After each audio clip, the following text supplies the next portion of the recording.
Hello दोस्तों, welcome to are N के blogs. मैं नितिन आज आपके लेके आया हूँ एक ऐसी गाड़ी जिसने ऑटोमोबाइल इंडस्ट्री पे एक तरफा राज किया है।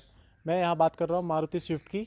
ये मेरे दोस्त आकाश की है, जिनसे हम इस गाड़ी का पूरा ओनरशिप रिव्यू, इसकी परफॉर्मेंस वगैरह के बारे में जानेंगे।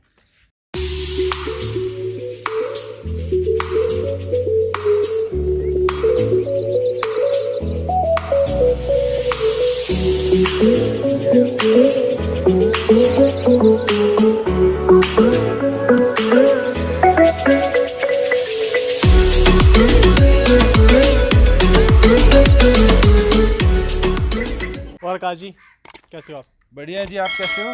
बढ़िया। तो ये गाड़ी आपने ली कब थी? ये गाड़ी मैंने ली थी 2017 दिसंबर में। तो लगभग 4 साल हो गए आपको। कितने चला चुके आप इसे? ये चल चुकी है 30,000। और कौन सा वेरिएंट है इस गाड़ी का? ये DLX वेरिएंट है जो कि उस साल स्पेशल एडिशन था। अच्छा, जैसे कि LXi आता है, VXi, ZXi, ये DLX स्पेशल एडिशन हाँ था। हाँ बिल्कुल। तो इसमें कोई एक्स्ट्रा फीचर्स भी मिले होंगे आपको? एक्स्ट्रा फीचर्स क्या, ये एयरबैग्स मिले, पावर विंडो मिली है। मतलब ये LXi का अल्टरनेट वेरिएंट आया था DLX। बिल्कुल। तो लगभग 4 साल हो गया आपको। ये अब क्या है, मतलब पेट्रोल है, डीजल है, CNG, क्या है? ये पहले पेट्रोल में ही आई थी, बट उसके बाद मैंने इसमें CNG लगवाई थी बाहर से। तो कितने टाइम तक आपने चलाई इसको पेट्रोल पे? 1 साल तक चलाई थी पेट्रोल पे। 1 साल में? हाँ। तो 1 साल जब आपने इसमें पेट्रोल चलाई तो मतलब कैसे मन कर गया कि आपको CNG की तरफ जाओ आगे? अब ज़्यादा रनिंग होने लगी और जिस हिसाब से पेट्रोल के रेट्स भी हाई है एज़ कम्पेयर टू CNG उस टाइम पे, और अब तो बहुत ज़्यादा है। तो आज तो आप बहुत खुश हो गए कि अच्छा हो मैंने उस टाइम पे CNG लगवा लिया है। हाँ, और मेरे को कुछ फ़र्क भी नहीं लगा। Pickup everything would be same. तो जैसे आपने ये जो CNG है, ये कहाँ से लगवाई थी? ये रॉबिन्सन है करके, यहाँ पे आपका रजौरी गार्डन में। इसके 2-3 ब्रांचेज और भी हैं। एक है आपको ये टैगोर गार्डन एंड दाबड़ी मोड़। तो सर्विस कैसी थी इनकी जो जिनसे आपने बाहर लगवाई CNG? उनकी सर्विस अच्छी थी और मुझे तो कुछ इशू लगा नहीं इसमें अभी तक।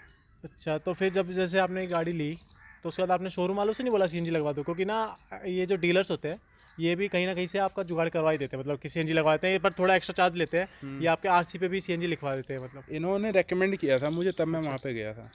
इन्होंने वो रॉबिन को रिकमेंड किया था। बिल्कुल। तो जैसे आप उसके पास गए तो कितना टाइम लगा वैसे आपको CNG VNG फिट करवाने में? लग गया था 4 घंटे तो लग ही गए थे। तो 4 घंटे लग गए थे और CNG पूरी फिट हो गई थी। उसके बाद इसके इंजन वगैरह में कोई दिक्कत आई या फिर कोई स्मूथनेस फ़र्क आया हो या फिर क्लच में कुछ फ़र्क आया हो, मतलब ओवरऑल कुछ दिक्कत आई CNG बाहर से लगने के बाद? नहीं, सारी चीज़ें अच्छी थी। बस एक दिक्कत ये थी कि ना इसके इंजन की लाइट जल रही थी, जो कि मैंने कंपनी से ये बात की थी तो उन्होंने बोला ये इतना बड़ा कुछ इशू नहीं है, और मेरे को तो कुछ लगी नहीं। स्मूथनेस से लेके क्लच व्लच किसी में भी कोई दिक्कत नहीं लगी। तो आपने फिर बोला नहीं रॉबिन वालों को कि भैया ये इंजन की लाइट क्यों ग्लो कर रही है? ये मे बी ये कुछ सेटिंग की वजह से होता है। अच्छा अच्छा। हाँ। तो आप गए होगे तो सेटिंग वेटिंग उन्होंने सही की? फिर से कर दी, दोबारा हो गया। उसके बाद फिर 1 सप्ताह के बाद फिर हो गया। अब इतना चक्कर कौन काटेगा। मतलब आप जाते थे तो सही हो जाती थी। हाँ। हैं, और जब 1 हफ्ते बाद तो फिर से ग्लो कर अब जाती? मुझे तो वैसे कोई प्रॉब्लम भी नहीं लगी जो मैं इसको एस्केलेट करूँ इतना। तो आप जैसे कि बात कर रहे हैं प्रॉब्लम वगैरह की आपको नहीं लगी, CNG लगने के बाद आप इसको कहाँ कहाँ लेके गए हो? सबसे दूर वाली ट्रिप कौन सी रही आपकी? मैं इसको केदारनाथ लेके गया हूँ। मतलब पहाड़ों में ले गए आप CNG? बिल्कुल, पहाड़ों में लेके गया हूँ, और अब MP भी लेके गया हूँ तो वो भी पहाड़ी है। इंदौर में लेके गया हूँ, भोपाल लेके गया हूँ, और इसको बनारस लेके गया हूँ, बक्सर लेके गया हूँ। लॉन्गेस्ट टूर कौन सा रहा आपका? लॉन्गेस्ट टूर तो आप बक्सर को कंसिडर कर सकते हो। मतलब दिल्ली से लगभग 900, तो आना जाना 1000 ही मान लो आप। जाने का 1000, आने का 1000, तो 2000 किलोमीटर लगभग है। आराम से।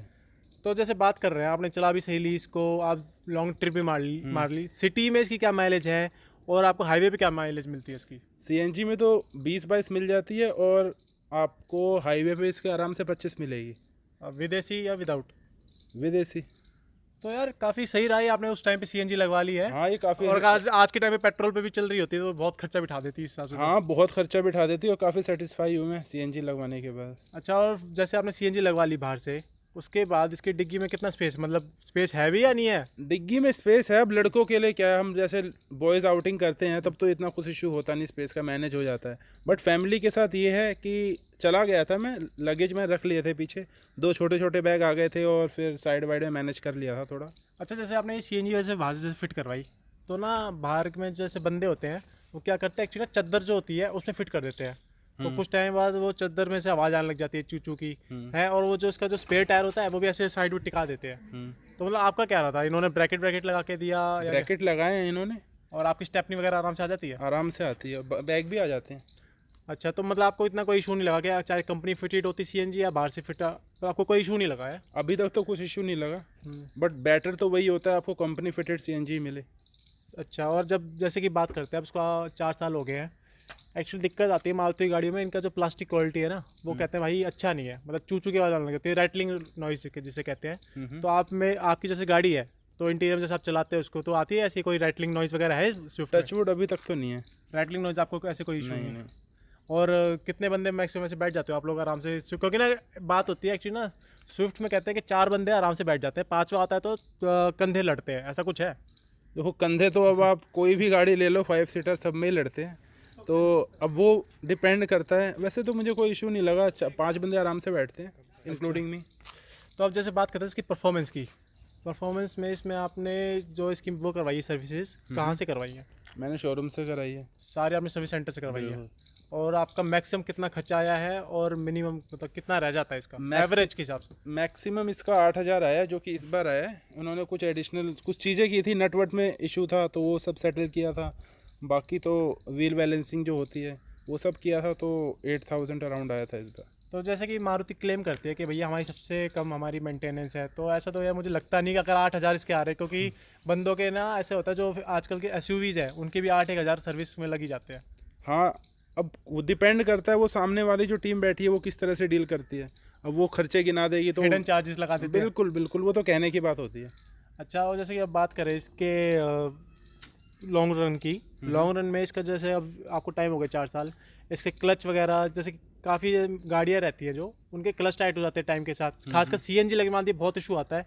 मैक्सिमम लोग कहते हैं कि भाई उनका क्लच टाइट हो गया है, उनका स्टीयरिंग टाइट हो गया है, या फिर ना भैया उनके जो ब्रेकिंग है ना, कई बार ना ब्रेकिंग छोड़ देती है गाड़ी, मतलब बहुत ऐसे हो जाते हैं अनस्टेबल टाइप की।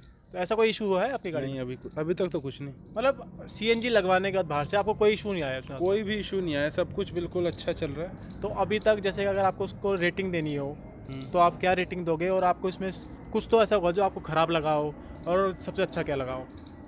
सबसे अच्छा तो मुझे ये लगा कि गाड़ी बहुत स्मूथ चलती है, कोई भी नॉइस नहीं है गाड़ी में। और अब अगर मेरे को ना इसका कुछ डिसएडवांटेज बोलना हो जिस गाड़ी का है, वो है बस इसका बॉडी स्ट्रक्चर। बॉडी काफ़ी मतलब एज़ कम्पेयर टू महिंद्रा हो गई और आपकी टाटा वगैरह, टाटा हो गई, उसके कंपेयर में तो काफ़ी मतलब क्या अगर आप ऐसे टिक के बैठो तो क्या चद्दर बिछ जाती है क्या? बिल्कुल बिल्कुल। और तो भाई फिर तो अच्छा हुआ आपने ये ले ली। नई वाली स्विफ्ट की तो और बुरी हालत है। बहुत ज़्यादा बुरी हालत है, नई वाले स्विफ्ट ले लो, बलिनो ले लो, सबकी बुरी हालत है। तो जैसे कि मैंने आपसे पूछा था रेटिंग, अगर 10 में से आपको अभी तक आपने इतनी चला ली, तो 10 में से आप कितने इसको स्टार दोगे? 6। 4 आप सिर्फ बॉडी के लिए काट रहे हो। ऑब्वियसली भाई, सेफ्टी सबसे इम्पोर्टेंट होती है। अच्छा, अब जैसे कि अब ये वेरिएंट तो आता नहीं है स्विफ्ट का, नया फेस आ रखा है जी। तो सेकंड हैंड मार्केट में पर सबसे ज़्यादा डिमांड में रहती है भैया। अगर कोई स्विफ्ट मतलब कोई गाड़ी लेने जाता है सेकंड हैंड, तो उसकी लिस्ट में स्विफ्ट रहती है। हाँ जी। तो अगर आप किसी को लेनी हो सेकंड हैंड, तो आप उसको रिकमेंड करोगे? हाँ बिल्कुल, आप इसके लिए जा सकते हो अगर आप नई वाली स्विफ्ट की सोच रहे हो तो। आप सेकंड हैंड लो है, हाँ, बिल्कुल लो। और उसमें सीएनजी लगवाओ। बिल्कुल, और सीएनजी में अच्छी कामयाब है गाड़ी है। सीएनजी में कामयाब है, लेकिन अगर कंपनी फिटेड मिल जाए तब तो क्या ही कहने। बस आकाश जी, एक चीज़ तो मैंने आपसे पूछी नहीं, ये आपको उस टाइम पड़ी कितने की थी? ये पड़ी थी 6.5 की। 6.5 की। और विद सीएनजी लगवाने के बाद 7। तो लगभग 50 बैठ गया था सीएनजी लगवाने के बाद? नहीं, वो बैठा था 38 अराउंड, बट काफ़ी सारी चीज़ें भी लगवाई, जैसे सीट कवर हो गया और बाकी अदर चीज़ें। तो ये जो आपकी सीएनजी है, ये क्या है, आरसी पे है पेपर से? On papers. तो उससे कोई इशू तो आता नहीं है? नहीं, अगर वैसे तो बोलते हैं, बट कहाँ रुकवाते हैं ट्रैफिक पुलिस जब तक आप कुछ रूल ना ब्रेक करो। अच्छा, वैसे जैसे आप आकाश कह रहे हो कि 6.5 की आपको पड़ गई थी, आज के टाइम पे अगर आपके पास 6-6.5 लाख रुपए हो और अगर आपको मार्केट में गाड़ी लेने जाना हो, तो आप फिर से स्विफ्ट की तरफ जाओगे या फिर आप कोई और गाड़ी देखोगे? देखो, अब तो ये स्विफ्ट मिलेगी नहीं, बट मैं रेकमेंड यही करूँगा, i10 न्यूज़ ले लो आप। CNG fitted company. बिल्कुल। आप अपने लिए कौन सी लेते हैं अगर आप अभी लेना, अगर आपको अभी तो मैं छोड़ूंगा ही नहीं इसको 15 साल तक। 15 साल, मतलब 15 साल पूरी गाड़ी चल रही है यार। ये उसके थोड़े से रनिंग इसलिए कम हो गई बिकॉज ऑफ लॉकडाउन, अदरवाइज तो ये काफ़ी चल चुकी होती है अभी तक। चलिए दोस्तों, अब इस वीडियो को करता हूँ मैं यहाँ पे ख़त्म। ये एक कंप्लीट ओनरशिप एक्सपीरियंस था मारुति स्विफ्ट का। आकाश जी ने इसको 4 साल 30,000 करीब चलाया है। इस गाड़ी के पूरा इन्होंने फ़ायदे नुकसान इस वीडियो में आपको बता दिए हैं। कोई भी और अगर सवाल रह गया हो जो आपको पूछना हो CNG से रिलेटेड, जो कि इन्होंने बाहर से लगवाई, आप डायरेक्टली इनसे पूछ लेना। इंस्टाग्राम ID इनकी मैं नीचे डिस्क्रिप्शन में मेंशन कर दूंगा। चलिए दोस्तों, इस वीडियो को अब करते हैं ख़त्म। इस वीडियो को लाइक, शेयर और सब्सक्राइब करना और नीचे कमेंट जरूर करना। अगर आपको अपनी किसी भी गाड़ी का अगर रिव्यू करवाना हो या ओनरशिप एक्सपीरियंस शेयर करना हो तो नीचे email ID मैं दूंगा, उस पर आप हमसे कॉन्टैक्ट कर सकते हैं। बाय।